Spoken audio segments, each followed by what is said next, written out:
Hello viewers, welcome to part 8 of the Smart Mobility Revolution. My name is Kevin Borras, been joined by Bob McQueen as ever.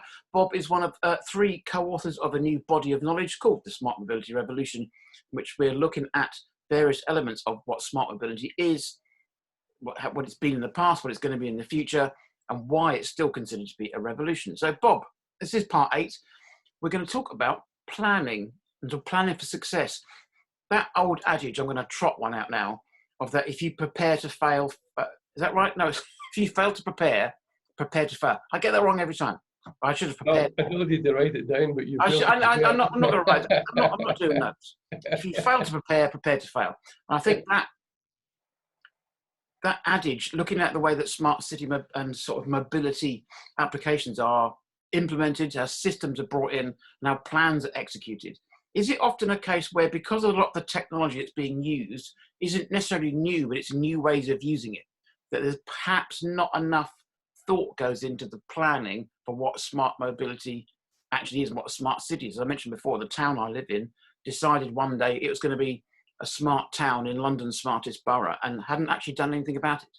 It was just a banner and a campaign. There was literally nothing had been done. So I'm not suggesting that's the case everywhere, of course, but is there a case of failing to prepare, and how do we get around it? Yeah, I think there's a challenge in planning for smart mobility, mainly because of very high expectations and the accelerated pace of technology development. So you should definitely adopt the standard planning protocols of, understanding what it is you want and taking steps to get there and communicating it to the intended end user. But there's also things you need to do.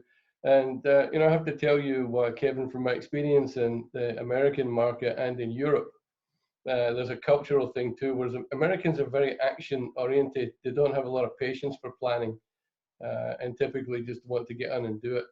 Whereas Europeans at the other end of the spectrum tend to plan, maybe too much and don't get on with it. So what I would like to do is suggest that we go somewhere in the middle where we have a long-term vision, we keep our objectives in mind, but then we create milestones along the way. But before we do that, I want to tell you the story of Spot the dog. Please do. Which kind of sums it up. You've hooked me. Go for it. Here's my little poem. This is the fable of a dog named Spot. He was fast but didn't plan a lot. He liked to chase things on the road, especially buses. That's his mode. He went out chasing them every day, and usually they got away. Buses are faster than our dog Spot. He's very fit, but he doesn't catch a lot. But then one day when it was foggy, Spot became a lucky doggy. He managed to finally catch the bus, and oh, did that cause a lot of fuss. He'd put all his efforts into the chase, didn't realize what he was to face. He had no plans for after the fact. He just didn't know how to react. This has been the fable of a dog named Spot, obsessed by the chase without a thought. He didn't plan for his success. His achievements left him in a mess. So, lighthearted way to treat a serious topic, Kevin, which is you've got to have the mindset that you're going to succeed. Don't set off on something with a mindset that it's impossible, we'll never get there, and then be surprised when you get there and like Spot the dog. But also, I think you need to create, and I wouldn't call them false dawns, but you need to create early winners. In the US, we have these rodeos every year, particularly the Western states. And one of the favorite things to do is wild bull riding, where you put a cowboy on a bull, you open a gate, and he has to stay on until the buzzer goes or just as long as he can. Now, if the cowboy falls off early, then it causes a problem because the bull's going to try to attack him. So at that point, they bring in these other cowboys on foot who are called rodeo clowns. And their job is to distract the bull so that the cowboy can leave safely. Yeah. Right? Wouldn't say that we're a bunch of cowboys, but sometimes in a big project, a long project, you need rodeo clowns. You need something to distract people while you go on and do the job. And to me, a distraction is an early winner. So when you put your planning process together, you should deliberately put in milestones where there are photo opportunities, there are clearly defined benefits, and you get the support to keep going. If you like, it's a survival strategy. Yeah. And is that so? The idea of like when you have a mayor that comes along and puts a spade in the ground at the start of your construction project, it's purely ceremonial. But is that and like it's a psychological thing? I'm a big fan of photo opportunities, but not if it's only a collection of photo opportunities. If your smart mobility program is just a collection of photo opportunities, then you're not really going to get anything done.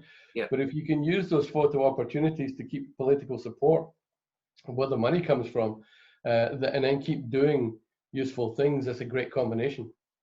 So your two co-authors are from the UAE. You look at the way that the UAE does construction projects and mobility projects. Mm-hmm. It's completely different from the way that we do things in Europe and the way that things are done in the States. I'm not saying it's any better, but it can't just be the fact that there's more money thrown at it.